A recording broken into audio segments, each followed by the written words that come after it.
फर्क यह है कि अगर आपने वाकई में 5 साल दिया तो अभी से जो वित्तीय घाटा है मध्य प्रदेश का वो 4% पे है। ऐसे तो ये बढ़ता चला जाएगा। प्रति सिटीजन जो कर्ज है मध्य प्रदेश का तो वो बढ़ता चला जाएगा। राहुल, हम करें तो कैरेक्टर ढीला, आप करें तो रासलीला। अच्छा, मैंने तो कुछ नहीं किया भाई। अगर वो 1,000 रुपया दें तो आप उसे चॉकलेट बता रहे हैं। हम अगर 1,500 दें तो वो लॉलीपॉप। हम महिलाओं का, देखिए ये गंभीर विषय है और मैं इस गंभीर विषय को कमजोर नहीं करना चाहता, मजाक का विषय बनाकर।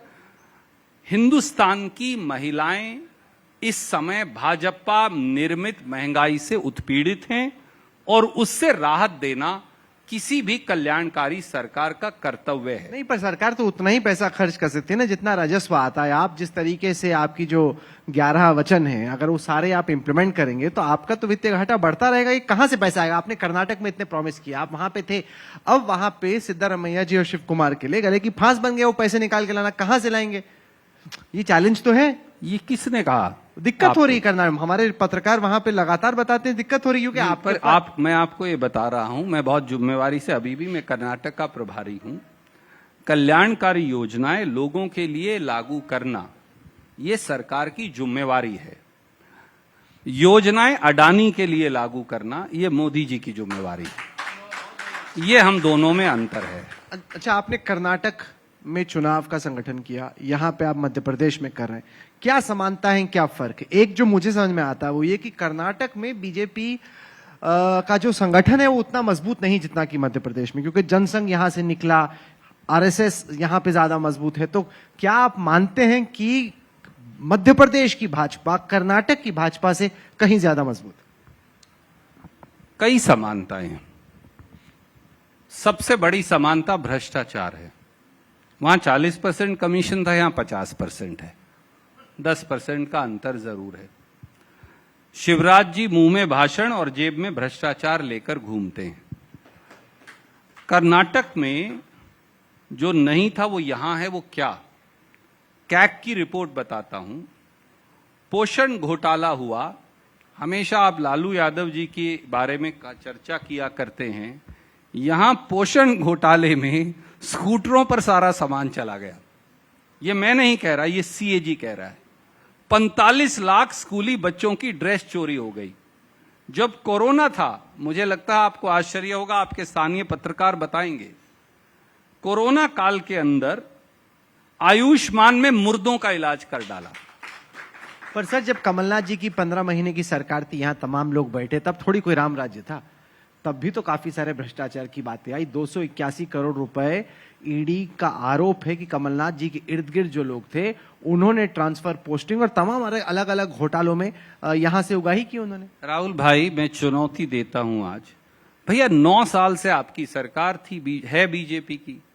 ईडी आपके पास है, सीबीआई आपके पास है, इनकम टैक्स आपके पास है। आप 9 साल से वही गाना गा रहे हैं भारतीय जनता पार्टी के लोग।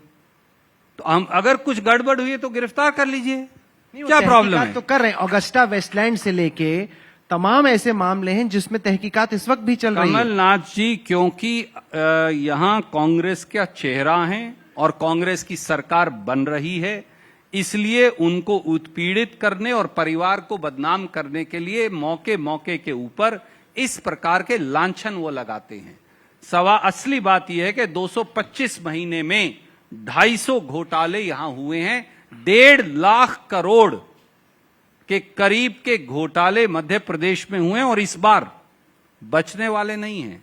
जांच होगी, न्याय होगा और दोषी जेल की सलाखों के पीछे भी होंगे।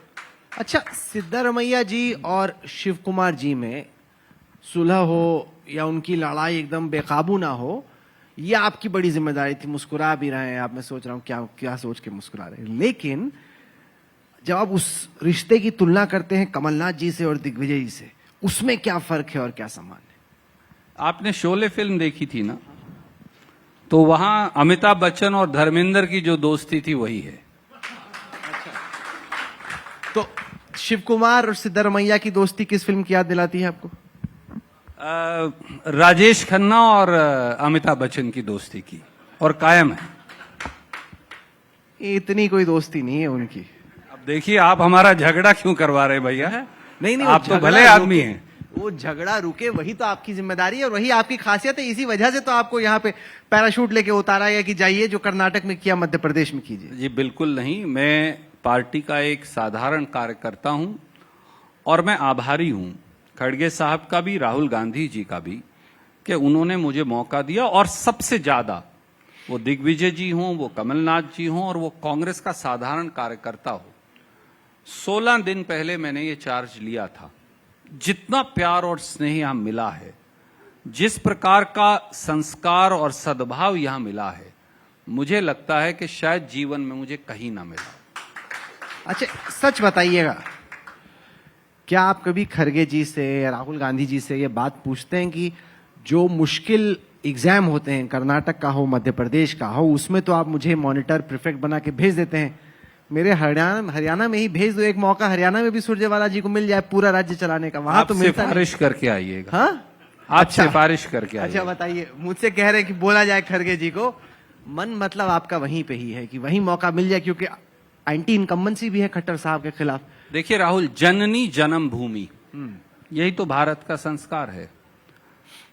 जो पार्टी मुझे कर्तव्य देगी, मुझे अपने कर्तव्य का बोध है, परंतु उसका यह मतलब नहीं है। मैं श्रीमद् भगवत गीता की धरती से आता हूं। वो धरती है जहां भगवान श्री कृष्ण ने 9 नक्षत्रों का वो शहर बनाया, जिसकी नुमाइंदगी करने का मुझे सौभाग्य मिला। और वो सारे कुंड इत्यादि हैं। आपने वादा किया था मैं आऊंगा, मुझे उम्मीद है आएंगे तो मैं दिखाऊंगा। और बीजेपी के जो मसाज पार्लर हैं वो भी दिखाऊंगा, क्योंकि वो भी वहां अच्छा, मुझे लगा सुरजेवाला जी इनकार कर देंगे कि नहीं नहीं मेरा हरियाणा में कुछ नहीं, मैं तो मध्य प्रदेश में, लेकिन आपने क्लियर कर दिया कि अगर सिफारिश लगी तो आप जाना चाहते हैं हरियाणा, और वहां हुड्डा जी को बोलिए अब हो गया आपका, थोड़ा एक युवा एनर्जी को मौका दीजिए। देखिए, आप हमारा कितना भी झगड़ा करवाने की कोशिश नहीं, मैं करें, तो सवाल पूछ रहा हूं। कोई झगड़ा होने वाला नहीं है। ये भारतीय जनता पार्टी नहीं है, ना मैं शिवराज और नरोत्तम मिश्रा हूं और कैलाश विजयवर्गीय हूं कि यहीं जूता पजार हो जाएगी मंच पर। ऐसा नहीं होने वाला। मध्य प्रदेश चुनाव पर सबसे बड़ी पंचायत